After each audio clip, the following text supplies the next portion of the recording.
Acid અને બેઝને ઓળખવા માટેની એક સરળ કસોટી પીએચ માપક્રમ એક જ વારમાં સમજો. પીએચ એટલે પોટેન્શિયલ ઓફ હાઇડ્રોજન નું ફૂલ ફોર્મ છે પીએચનું.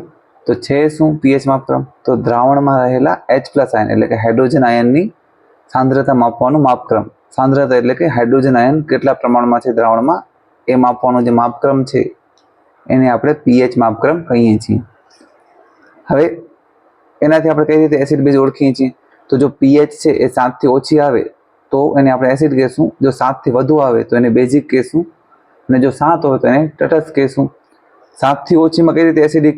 તો જો 6 આવે તો ઓછી એસિડિક છે, 5 આવે તો એનાથી વધારે એસિડિક, 4 આવે તો એનાથી વધારે એસિડિક.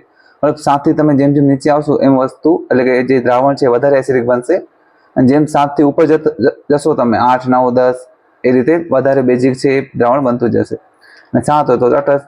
એ રીતે પીઓએચ છે દ્રાવણમાં રહેલા OH ની સાંદ્રતા, તો એમાં ઊંધું છે, 7 થી ઓછું એટલે બેઝિક અને 7 થી વધુ એટલે એસિડિક. તો આ સિમ્પલ છે, એકવાર તમે વાંચી લેશો એટલે યાદ રહી જશે અને સમજી જશો. અને એક ગુણમાં પ્રશ્નો પૂછ્યા છે ઘણી વાર, આના ઉપરથી તમે સરળતાથી જવાબ આપી શકો છો. ગણિત અને વિજ્ઞાનમાં પ્રશ્નોની સરળ સમજૂતી માટે અમારા પેજને ફોલો કરજો.